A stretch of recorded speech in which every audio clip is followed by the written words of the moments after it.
The day began like any other on Earth. Children walked to school, people rushed to work, and the hum of cities filled the air. No one noticed the strange shimmer in the sky at first, a ripple that seemed almost like heat waves dancing over the horizon. By mid-morning, the shimmer grew into an enormous shadow that stretched across entire continents. People stopped in the streets to look up, shielding their eyes as the sun was swallowed by something far larger than any plane or cloud. Panic began quietly at first, whispers spreading through social media and news outlets. Then came the first sighting on live television. A fleet of alien ships, thousands of them, moving with precision no human pilot could match. They were dark, smooth, and impossibly large, blotting out the sun over major cities around the world. Governments scrambled, but even the world's most advanced militaries felt paralyzed. Missiles launched from hidden silos vaporized mid-air. Fighter jets tried to engage the fleet, but they were torn apart by beams of light that cut through the sky like knives. Humanity had never faced an enemy like this. The alien ships hovered silently, almost observing as if deciding the fate of the planet before taking action. Panic became fear, and fear became desperation. Cities went into lockdown. Families huddled in homes and shelters, listening to distant explosions and the strange, unearthly hum that seemed to come from the alien ships themselves. In the chaos, a small team of humans worked quietly in an abandoned research facility beneath the ruins of a city laboratory. They were scientists, engineers, and former military officers, people who had long prepared for impossible situations but never for this. Among them was Dr. Layla Arman, a physicist who had spent years studying electromagnetic fields and energy propagation. Beside her, Commander Ethan Shaw, a retired naval officer, scanned alien footage captured by drones hovering just beyond human detection. A teenage prodigy, Ravi, manipulated a tablet, decoding patterns in the alien ship movements faster than anyone could have imagined. The team had one goal: to understand how these ships worked and how they could be stopped. The first breakthrough came when Ravi noticed a pattern in the alien ship's energy fields. Each vessel was surrounded by a shimmering shield that pulsed rhythmically, almost like a heartbeat. It absorbed conventional attacks with ease, but the pattern suggested a weakness. Dr. Arman realized that if a specific frequency could be amplified and directed precisely, it could temporarily destabilize the shields. It would not destroy the ships completely, but it could give humanity a fighting chance. Commander Shaw's eyes widened as he saw the implication. "If this works," he said quietly, "we could level the playing field. Just enough." Meanwhile, outside the city, the alien fleet began its assault. Massive vessels descended over urban centers, their energy beams slicing through structures like a scalpel. Entire blocks of buildings disappeared in seconds. Humanity's military forces tried to resist, but conventional weapons were useless. Tanks were vaporized before firing. Fighter jets were reduced to fiery trails in the sky. Even drones were no match. Yet as terrifying as the attacks were, human resilience began to surface. Civilians took to shelters. Emergency services worked tirelessly to rescue those trapped under rubble, and small pockets of military units improvised with what they had. Makeshift barricades, emergency power surges, and experimental weapons became humanity's last hope. In one city, a group of engineers led by Mara Kim had converted old communication satellites into emergency surveillance and EMP platforms. They had no idea if their plan would work, but desperation gave them courage. "If we can just trigger a chain reaction across the fleet's shields, even for a few seconds, it could give the military enough time to strike back," Mara said. Her team worked around the clock, modifying equipment, running simulations, and preparing for the moment they would intervene. Every city had similar teams, often working alone or in secret, but all with the same goal: survival. Back at the underground facility, the small strike team prepared for their first test. Using a combination of EMP bursts and high-frequency electromagnetic pulses, they created a small-scale simulation to test their theory. Machines whirred and screens flashed with streams of data. For hours, nothing seemed to happen. Then a live feed from a drone monitoring a distant alien vessel flickered. The shield of the ship shimmered, distorted, and for a brief moment a small section flickered blue before returning to normal. Dr. Arman let out a breath she didn't realize she had been holding. "It's working," she whispered, almost afraid to speak too loudly. Commander Shaw leaned over the screen, his military instincts taking over. "We need to scale this now." Scaling the operation required coordination across continents. Military units, scientists, and engineers shared data through encrypted channels, often risking their lives to keep communications alive. Across the Atlantic, European forces coordinated with Asian and American teams. Civilians with technical skills were recruited to operate modified satellites, drones, and ground-based EMP launchers. Humanity had never been this united, not even during the greatest wars of the past. The alien presence, unknowingly, had forced humans to become a single, cohesive force. On the front lines, small skirmishes began to show results. A squadron of retrofitted fighter jets equipped with the experimental EMP devices approached an alien ship hovering above a major city. The pilots were nervous, but determination shone in their eyes. As they released the pulse, the alien shield shimmered violently, and for the first time, human weapons were able to penetrate. Missiles struck the ship, not enough to destroy it, but enough to damage its propulsion systems. The alien crew responded with massive beams of light, but the pilots had already pulled back, narrowly avoiding destruction. When the feed returned to the command center, the room erupted in cautious cheers. Humanity had taken its first step forward. While the battle raged, the aliens attempted to communicate, though their signals were indecipherable. Commander Shaw and Dr. Armand speculated that the aliens were not accustomed to an enemy that could adapt so quickly. They had expected fear, surrender, or slow conventional resistance, but humans were unpredictable. Young hackers diverted alien drones, engineers hacked alien navigation systems, and entire cities rigged power grids to amplify EMP attacks. Humanity's creativity became a weapon just as potent as bombs or missiles. The first major success came when a coordinated attack disabled an entire squadron of alien ships over the Pacific. Cities watched in awe as ships that had seemed invincible suddenly fell from the sky, crashing into the ocean. News outlets broadcast the events live, and the morale of humans soared. For the first time since the invasion began, there was hope. People cheered from rooftops, emergency workers pushed forward with renewed determination, and soldiers fought with energy they didn't know they possessed. Humanity had learned that survival was possible, but the victory was not without cost. Entire cities had been devastated. Millions had been displaced. Emergency services worked tirelessly, often risking their lives for people trapped under debris. Food, water, and medical supplies ran low in some areas, forcing communities to band together and share resources. Despite the chaos, there was an unspoken understanding. The human spirit could endure almost anything. Children played in the streets where buildings had fallen. Soldiers trained tirelessly, and scientists continued their work without rest. Hope had returned, fragile but growing. As night fell, the alien ships retreated slightly, hovering at a distance but still menacing. The sky burned with fires from previous attacks, and the earth seemed to tremble with the aftershocks of the alien energy weapons. In the underground facility, the strike team regrouped, exhausted but determined. They knew the next stage would be even harder. The aliens had observed humanity's resilience and were sure to adapt. But humans had something the alien Armada did not: ingenuity, courage, and the ability to learn quickly.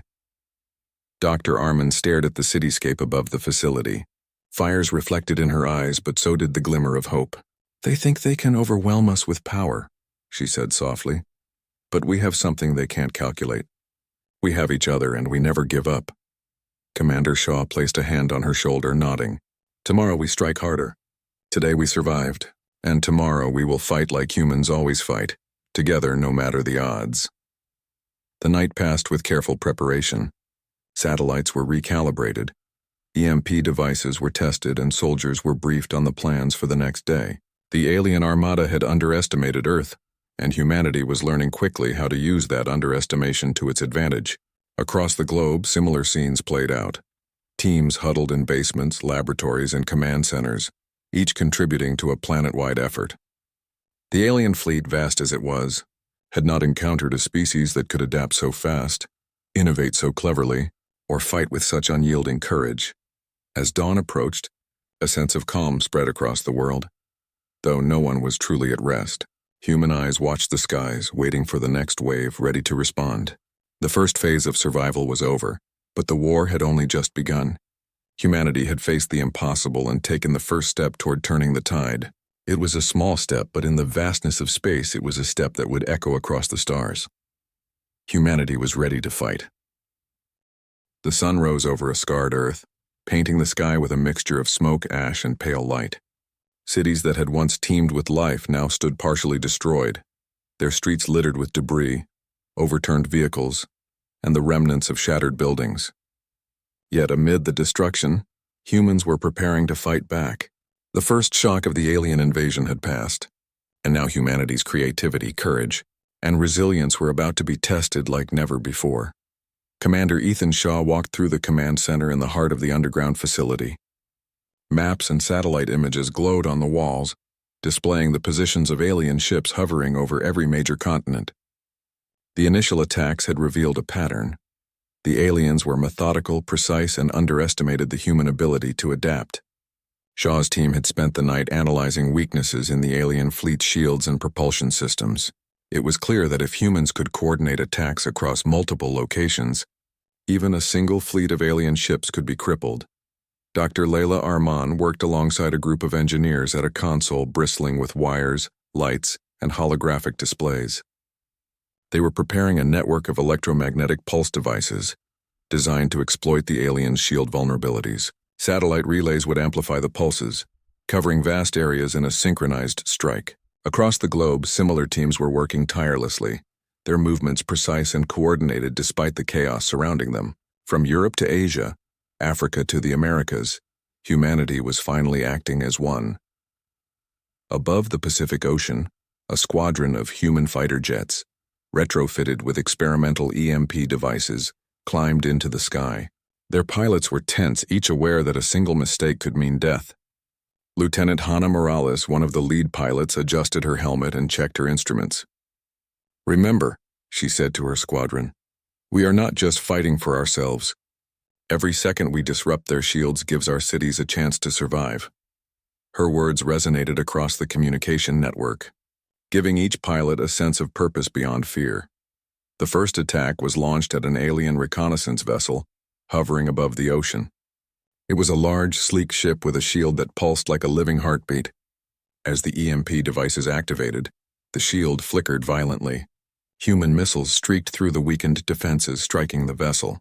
It shuddered, sparks and fragments flying from its hull before retreating slightly to recover. Watching the feed from the command center, Shaw and Armin exchanged a glance. It was a small victory, but it meant that their plan could work on a larger scale. In Asia, a team of hackers and engineers had rigged abandoned satellites to interfere with the alien fleet's communications. Using signals that humans had learned to mimic from intercepted alien data, they created confusion among the alien pilots. Ships collided or veered off course, unsure of their surroundings. This chaos was precisely what humanity needed. While the aliens scrambled to regain control, human forces struck again and again, exploiting every opening. On the ground, civilians also played a critical role. Cities rigged with emergency generators powered EMP devices hidden on rooftops and towers. Teenagers and volunteers monitored the devices, sending real-time data to military teams. Engineers created improvised drones to distract alien scouts, allowing human forces to prepare more powerful strikes. Humanity's ability to adapt quickly, using whatever resources were available, was becoming a weapon far more effective than brute force. The battles were intense and chaotic. Alien ships fired beams that tore through concrete, leaving massive craters in their wake. Human forces returned fire with precision, hitting weak points exposed by the EMP attacks. In one instance, a massive alien ship descended over a city, seemingly ready to crush it completely.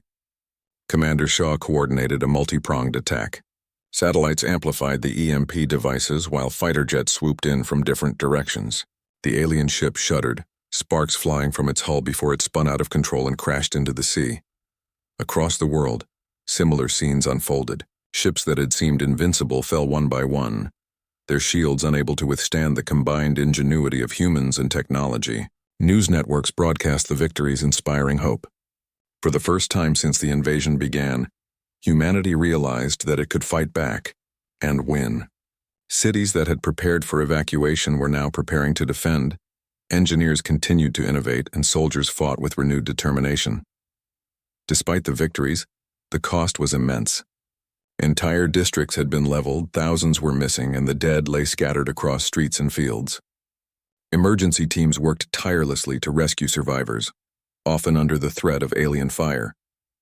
Yet even in the midst of tragedy, humans refused to give up. The resilience of ordinary people became as vital as the strategies of the military. Families shared resources, communities organized defenses, and volunteers risked their lives to save others. Humanity's unity was its true strength, something the aliens had not anticipated. As the battles escalated, the alien commanders began to adjust their tactics. They deployed faster, more aggressive ships and attempted to jam human communications. Yet humanity's adaptability continued to outpace them. Engineers modified devices mid-battle. Hackers found ways to counter the alien jamming, and soldiers improvised new strategies in real time. Every failure taught humans how to fight better, and every small victory inspired the next. One of the most daring operations occurred over the Atlantic. A group of retrofitted human freighters armed with high-powered EMP emitters formed a floating strike team. Using precise coordination, they disrupted a fleet of alien cruisers attempting to regroup. The cruisers' shields flickered and human forces took advantage, destroying several ships with concentrated missile strikes. Civilians and military personnel watched in awe as the alien fleet suffered its first significant defeat. Humanity's ingenuity had turned the tide, showing that even the most advanced alien technology was not invincible. Meanwhile, Dr. Armon and Commander Shaw monitored global operations from the underground facility. Every successful strike brought new data, allowing them to refine strategies and anticipate alien movements. Ravi, the teenage prodigy, discovered patterns in the alien ship's energy pulses, predicting when shields would weaken and when attacks could be most effective. His discoveries allowed human forces to strike with devastating precision, further tipping the scales in their favor. Despite the intensity of the battles, humans never lost sight of the bigger picture. Emergency response teams continued to evacuate civilians. Medical personnel treated the injured under dangerous conditions, and supply lines kept cities from collapsing. The combination of human ingenuity, courage, and compassion became a force the aliens could not comprehend. Every successful operation strengthened humanity's resolve, proving that even in the face of overwhelming power, the human spirit could prevail. As the day wore on, the alien fleet began to show signs of fatigue. Ships that had once moved with perfect coordination now struggled to maintain formation. Communication breakdowns caused confusion, and human forces exploited these weaknesses relentlessly. A large alien command ship, previously thought to be invincible, was finally disabled after a coordinated strike involving satellites, EMP devices, and fighter jets. Its fall sent a shockwave across the fleet, further weakening morale and organization. By evening, humanity had achieved what seemed impossible only hours before. Alien ships that had terrorized cities now lay scattered across the oceans and battlefields. Humanity had demonstrated not only its ability to survive, but also to fight with intelligence, courage, and unity. Celebrations were muted, however, as people remembered the cost of the battle. Cities had been destroyed, lives had been lost, and the scars of the invasion would remain for years. Yet even in mourning, humans felt a new sense of hope. They had faced an enemy that seemed unstoppable and had found a way to fight back. In the underground facility, Commander Shaw addressed the team. "Today we proved that humans are not easy to defeat.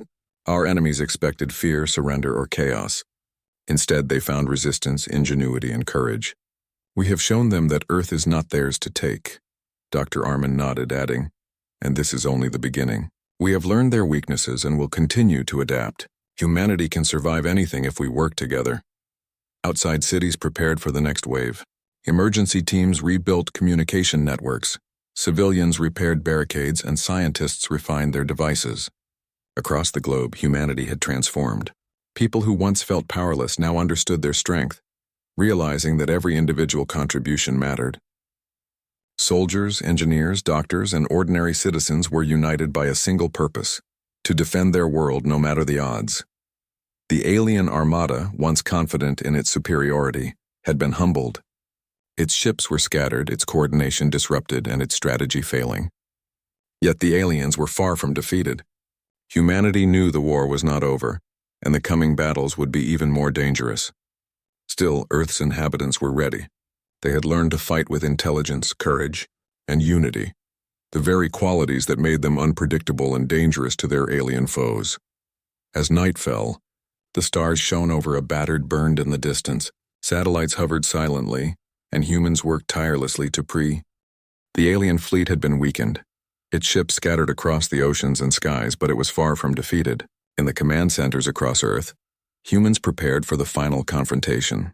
Commander Ethan Shaw studied the movements of the alien vessels on a massive holographic map. Even after all the victories, the aliens still had the advantage of numbers and technology. But humans had something they could not replicate: ingenuity, adaptability, and the relentless will to survive. Dr. Layla Arman and her team worked tirelessly in the underground facility, coordinating with engineers and scientists across the globe. Satellites had been retrofitted to amplify electromagnetic pulses. Communication systems were hardened against alien interference, and improvised drones patrolled the skies to monitor enemy movements. Ravi, the teenage prodigy, analyzed patterns in the alien energy shields and predicted how they would react to a synchronized global strike. His calculations would determine the timing of humanity's ultimate attack. The plan was simple in concept, but complex in execution. Every EMP device on Earth would be activated simultaneously, amplified by satellites, drones, and ground-based systems. The pulses would temporarily destabilize the shields of the alien fleet, leaving them vulnerable to concentrated missile strikes and fighter attacks. Timing was critical. A single misstep could allow the aliens to recover and retaliate with devastating force. Humanity's survival depended on precision, coordination, and courage. As the day began, humans across the world held their positions. Soldiers in cities and on naval vessels prepared missiles, while pilots climbed into fighter jets fitted with EMP emitters. Engineers checked satellite systems and communications, ensuring synchronization down to the millisecond. Civilians monitored devices in rooftops and towers, relaying critical information to military teams. Every person, from seasoned veterans to young volunteers, knew their role in the plan. There was no room for fear, only focus and determination. Over the Pacific, the first wave of human fighter jets took off. Lieutenant Hannah Morales led her squadron, her hands steady on the controls. "This is it," she said calmly over the comms. "Stay sharp, trust the plan, and remember what we're fighting for. We end this today." Her squadron responded with resolute affirmations. They were not just flying machines, they were symbols of human courage and ingenuity, a living extension of Earth's collective will to survive. The EMP devices on the ground and in orbit activated, sending waves of energy through the skies. Alien shields shimmered violently, pulsing erratically as the energy interfered with their frequency patterns. Ships that had seemed invincible now wavered, their shields flickering like weak lights in a storm. Satellites amplified the pulses, creating a global effect that no alien could have predicted.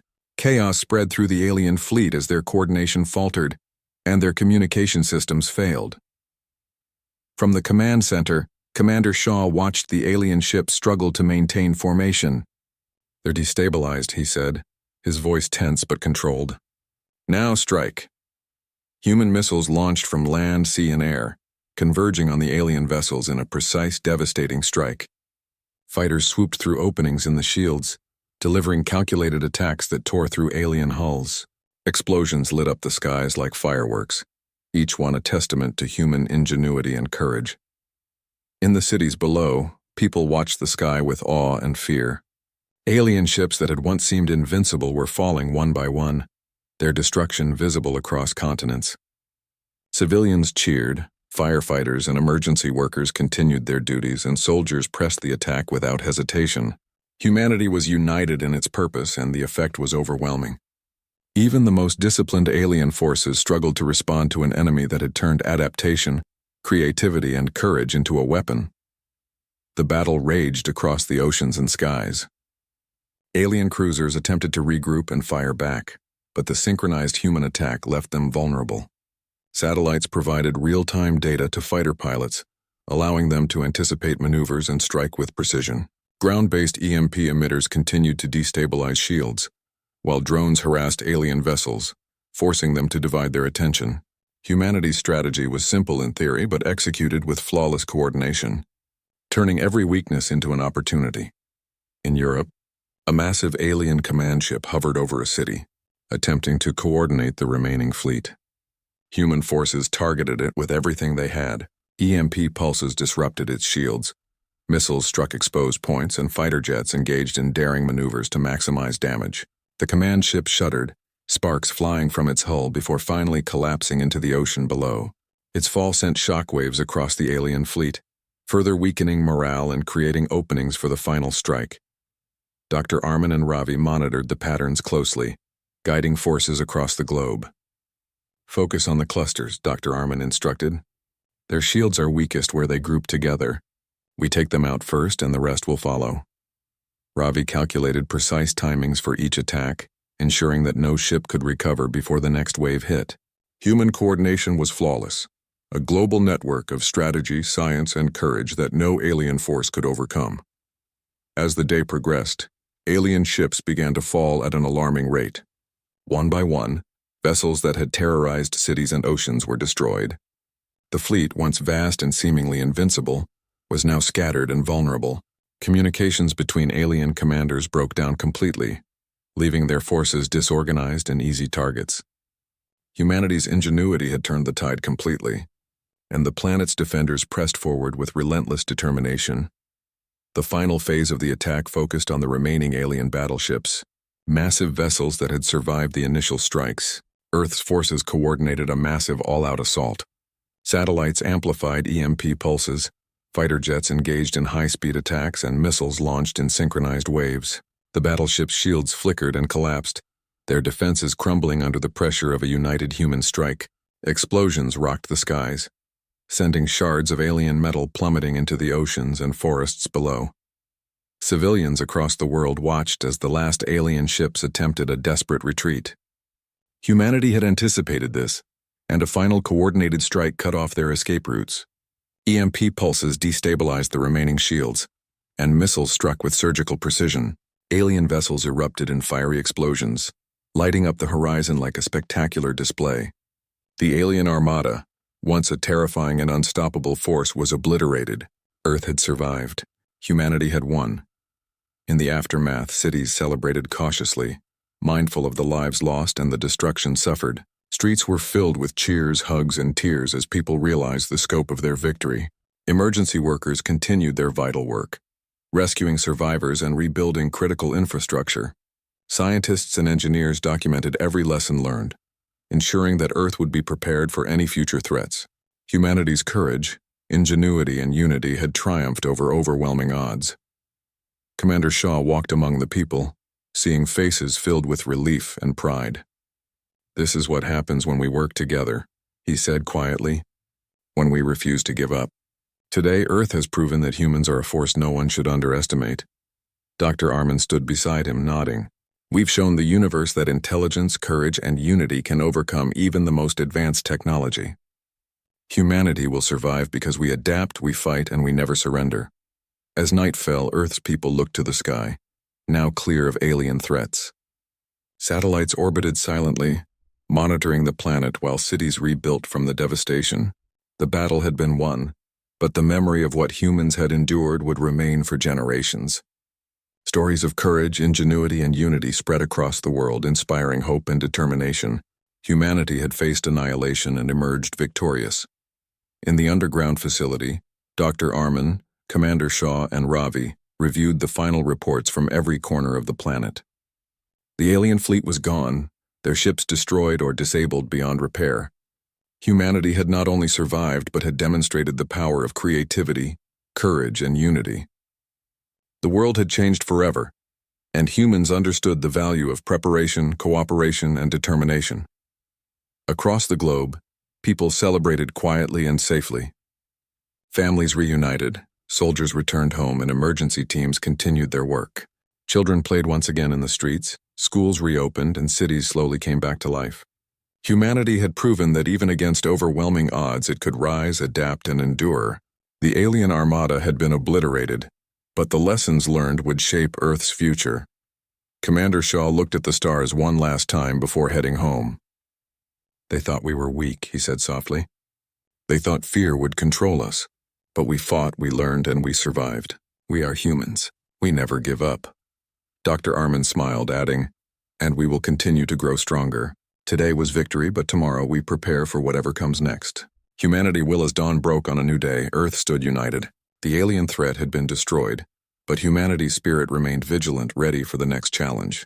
People across the planet worked together, rebuilding, learning, and growing stronger. The skies once filled with fear were now clear and the world understood.